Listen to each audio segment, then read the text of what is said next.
নমস্কার বন্ধুরা, কেমন আছেন সকলে? আশা করি সকলে খুব ভালো আছেন। গল্প কথায় আপনাদের সকলকে স্বাগত জানাই। আপনাদের সাথে আমি পূর্বাশা। আজ আবার এসেছি আপনাদের জন্য একটি নতুন গল্প নিয়ে। 19 শতকের বাংলার সমাজ সংস্কারক আন্দোলনে একজন উল্লেখযোগ্য সমাজ সংস্কারক ছিলেন ঈশ্বরচন্দ্র বিদ্যাসাগর। ওনার সমাজ সংস্কারমূলক কার্যাবলীর মধ্যে সবথেকে গুরুত্বপূর্ণ ছিল বিধবা বিবাহ প্রচলন করা। তবে এই মহান কাজ করা কিন্তু বিদ্যাসাগর মহাশয়ের কাছে অত্যন্ত সহজ ছিল না, বরং অত্যন্ত কঠিন পথে অজস্র লড়াই সম্মুখীন হয়ে তিনি এই প্রথা প্রচলন করতে পেরেছিলেন। তো আজ আপনাদের শোনাবো তারই এক গল্প। সকলে শুনতে থাকুন গল্পটি। আশা করি সকলের খুব ভালো লাগবে। সালটা 1853। হুগলি বর্ধমান সীমান্তে অঞ্চলে 10 ঘরার কাছে এক অভিজাত বাড়ি। বেলা 11টা হবে। ঘরের মধ্যে আয়োজন করা হয়েছে এক আলোচনা সভার।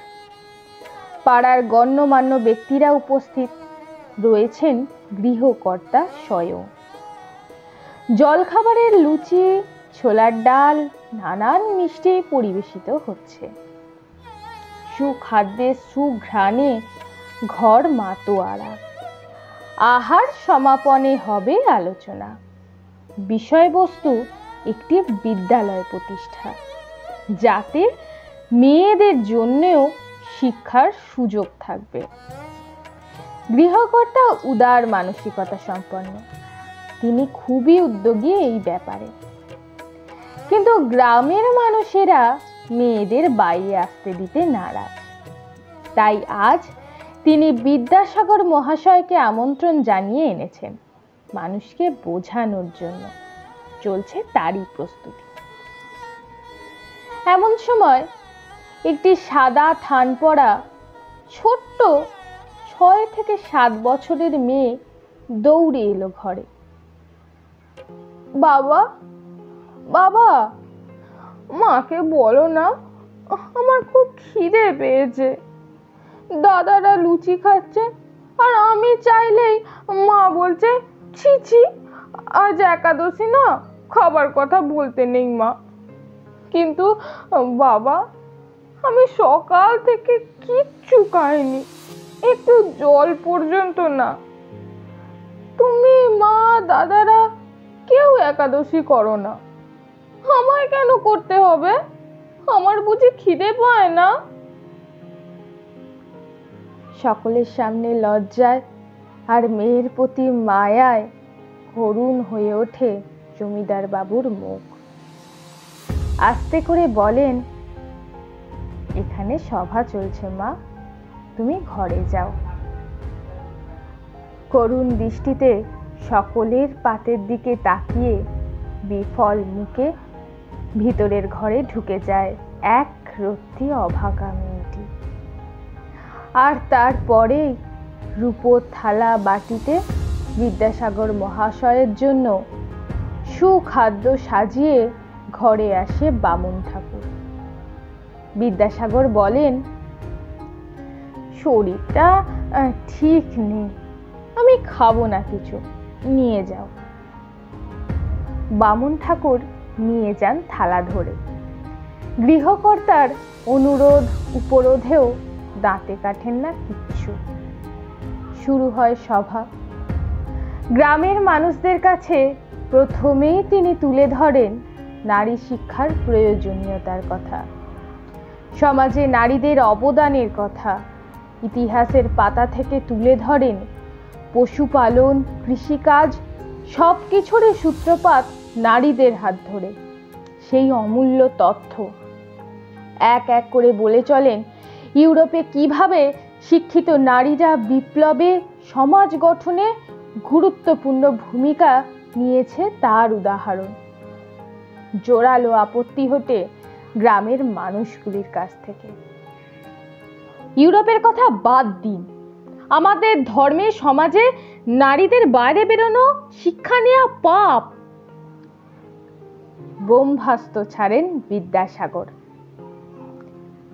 কালিদাস কার বরপুত্র? শিক্ষার জন্য আমরা কার কাছে প্রার্থনা করি? দেবী সরস্বতী, তিনিও একজন নারী। এর পরেও বলবেন পাপ? তারপর বেদের পাতা থেকে তুলে আনেন অপলা, ঘোষা, গার্গী, লোপামুদ্রাদের। নারী শিক্ষা বিষয়ে শ্লোকগুলি বলতে থাকেন একের পর এক। তীক্ষ্ণ যুক্তি, উদাহরণ আর বাগ্মিতার সামনে ভেঙে পড়ে সংস্কারের দেওয়াল। সকলে সম্মত হন নারী শিক্ষার বিষয়ে। বিদ্যাসাগর মহাশয় উপলব্ধি করেন ইউরোপ নয়, সংস্কার ভাঙতে হবে বেদকে হাতিয়ার করে। গৃহকর্তার মুখে তখন বিজয়ের গৌরব। সকলে চলে যাবার পর গৃহকর্তা বলেন, এবার আপনার ভোজনের ব্যবস্থা করি। একাদশী, তাই অন্নের ব্যবস্থা নেই। এবার লুচি খান কয়েকটা। শরীর আশা করি সুস্থ হয়েছে। বিদ্যাসাগর মহাশয় বলেন, শরীর আমার সুস্থই আছে, কত আমার মনে। আমি নারীদের শিক্ষার জন্য ছুটছি, কিন্তু এই বিধবা নারীরা তাদের দুঃখ, তাদের প্রতি এই ধর্মীয় অমানবিকতা, এই দিকে সম্পূর্ণ উদাসীন ছিলাম আমি। ছি ছি, ভাবতেই আমার গ্লানি হচ্ছে। রামমোহন রায় মহাশয় তাদের বাঁচিয়েছিলেন জ্বলন্ত চিতা থেকে, কিন্তু ওরা মরছে, রোজ জ্বলছে খিদে, অবহেলায়, অমানবিকতায়। আপনার কন্যা হাত চোখ খুলে দিয়েছে। আচ্ছা, আপনি পারেন না মেয়ের পুনর্বিবাহ দিতে? ওর সামনে তো সারা জীবনটা পড়ে আছে, ও বাঁচুক নতুন করে। বিদেশে তো কত হচ্ছে, আপনি শুরু করুন। গম্ভীর হয়ে উঠল গৃহকর্তার মুখ। তিনি বললেন, প্রথমত সমাজ মানবে না। আমাদের প্রাচীন ধর্মেও এর কোনো স্বীকৃতি নেই। তারপর হিন্দু ম্যারেজ অ্যাক্টেও রিম্যারেজের কোনো আইন নেই। তাই ওর কপাল নিয়েই ওকে এইভাবেই বাঁচতে হবে। আমি নিরুপায়। বিদ্যাসাগর মহাশয় বললেন, স্ত্রী শিক্ষার পাশাপাশি আমার নতুন লড়াই শুরু হলো। এদেশের ছোট ছোট অসহায় বিধবা কন্যাদের বাঁচানোর লড়াই। সমাজ এবং আইন দুটোই পরিবর্তন করব, শপথ নিলাম আজ। আমায় বিদায় দিন। জলগ্রহণ না করে বেরিয়ে পড়লেন তিনি। শুরু হলো লড়াই, আক্ষরিক অর্থেই লড়াই। একদিকে কলেজে অধ্যাপনা, বই ছাপানোর কাজ, তার গড়ে তোলা বিদ্যালয়ের জন্য অর্থ সংগ্রহ, সেগুলোকে তো আর বন্ধ হতে দেওয়া যায় না। তার সঙ্গে রাতের পর রাত জেগে বেদ, উপনিষদ, পুরাণ, মনুসংহিতা ঘেঁটে চলা। কোথায় আছে নারী পুনর্বিবাহের বিধান? সিন্ধুর থেকে মুক্ত তোলার মতোই কঠিন সে অনুসন্ধান। দিনের পর দিন, রাতের পর রাত, অবসরের সময় কই? এর সঙ্গে কলকাতার শিক্ষিত সমাজের স্বাক্ষর সংগ্রহ, সরকারের কাছে বিধবা বিবাহ প্রচলনের জন্য পিটিশন জমা দেওয়া। এদিকে শুরু হয়েছে নতুন বিপত্তি। কলকাতার রক্ষণশীল দল, পুরোহিত সমাজ বিধবা বিবাহের ঘোর বিপক্ষে। তারা কিছুতেই মেনে নেবে না এই অনাচার। তারা পাল্টা আবেদন করেছে সরকারের কাছে। ধর্ম বিরোধী এই আইন চালু হলে সরকারের বিরুদ্ধে বিদ্রোহ করবে তারা। বিদ্যাসাগরের বাড়ির সামনে চলছে প্রতিবাদ, ব্যঙ্গ, বিদ্রূপের ঝড়। নারীদের প্রতি তার সহানুভূতি নিয়ে অশ্লীল কটূক্তি। বাড়িতে যখন তখন পড়ছে ঢিল, ময়লা, আবর্জনা। একদিন বিদ্যাসাগরকে হামলার মুখেও পড়তে হয়েছে রাস্তায়। বঙ্কিমচন্দ্র বিষবৃক্ষ উপন্যাসে সূর্যমুখীকে দিয়ে বলালেন, যে বিধবা বিবাহের ব্যবস্থা করে সে যদি পণ্ডিত হয় তবে মূর্খকে। এসব কটাক্ষেও কিন্তু বিদ্যাসাগর অনড়। লড়াই তার জীবনে। যিনি ওই দারিদ্র কাটিয়ে কলকাতায় ছাপাখানার ব্যবসা খুলতে পারেন, যিনি উত্তাল নদী সাঁতরে পার হতে পারেন দুর্যোগের রাত্রে, যিনি নিজ খরচে 21টি বালিকা বিদ্যালয় চালানোর সাহস দেখান, যিনি স্পর্ধা রাখেন ব্রিটিশের সামনে জুতো পরা পা তুলে ধরার, তার কাছে কোনো বাধাই বাধা নয়। কিন্তু বড়লাটের দপ্তর বলেছে, বেদ পুরাণে কি উদাহরণ আছে পুনর্বিবাহের? না হলে আইন পাশ করা মুশকিল। রক্ষণশীলদের চটিয়ে কিচ্ছু করার ইচ্ছা নেই ডালহৌসির। তাই রাতের পর রাত জেগে পুঁথিপত্র পড়ছেন তিনি। কম আলোয় চোখের সমস্যা হচ্ছে, ক্লান্তিতে অনিদ্রায় শরীর ভেঙে পড়ছে, হতাশা আসছে মনে।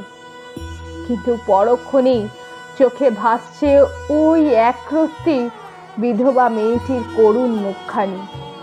সারা দেশের হাজার হাজার বিধবা নাবালিকার অসহনীয় জীবনের দীর্ঘশ্বাস শুনতে পাচ্ছেন তিনি। আবার শুরু হচ্ছে তার অন্বেষণ। তারপর পাওয়া গেল সেই মুক্ত। পরাশর সংহিতার অমর সেই শ্লোক, নষ্টে মৃতে প্রবর্জিতে ক্লীবে চ পতিতে পত্তৌ পচ্চসা পত্তসু নারীনাং পতিরণ্য বিধয়তে। অর্থাৎ স্বামী মারা গেলে, সন্ন্যাস নিলে, নিখোঁজ হলে, সন্তান গ্রহণে অক্ষম হলে, অধার্মিক বা অত্যাচারী হলে পত্নী আবার বিবাহ করতে পারে। তিনি ছুটলেন সরকারের দ্বারে, প্রমাণ করলেন বিধবা বিবাহ স্বাস্থ্যসম্মত। আর বাধা রইল না কিছুই। 1856 সালে 16ই মতান্তরে 26শে জুলাই পাশ হলো বিধবা বিবাহ আইন। লক্ষ লক্ষ বাল্য বিধবা পেল মুক্তির আশ্বাস। শুধু চালু করেই ক্ষান্ত থাকলেন না, নিজের পুত্রের বিধবার সাথে বিবাহ দিয়ে দেখিয়ে দিলেন সমাজকে। এখানেই তিনি অনন্য সাধারণ। সিংহ হৃদয়ের মধ্যে কুসুম কোমল অনুভূতির প্রকাশ। আমরা আজ বহু বছর পরেও যে সংস্কার কাটিয়ে উঠতে পারলাম না, তিনি সেই যুগে দাঁড়িয়ে করে দেখালেন তা। তিনি চলে গেছেন সেই 1891 সালে, কিন্তু রয়ে গেছে তার লড়াই, তার আদর্শ, তার অবদান। যে আদর্শ আলো দেখিয়েছে আপামর বাঙালিকে, যার হাত ধরে আমাদের অক্ষর চিনতে শেখা, সেই মহামানবকে জানাই শত প্রণাম। বেঁচে থাকুন বিদ্যাসাগর, চিরজীবী হন। তো বন্ধুরা, আজকের গল্প এতটুকুই। গল্পটি কেমন লাগলো অবশ্যই আমাকে কমেন্ট বক্সে জানাবেন। গল্পটি ভালো লাগলে একটি লাইক করে দেবেন। আমার চ্যানেলে নতুন হয়ে থাকলে চ্যানেলটিকে অবশ্যই সাবস্ক্রাইব করে যাবেন। আজকের মতো এতটুকুই। আবার পরদিন দেখা হবে একটি নতুন গল্প নিয়ে। সকলে খুব ভালো থাকবেন, সুস্থ থাকবেন, সাবধানে থাকবেন।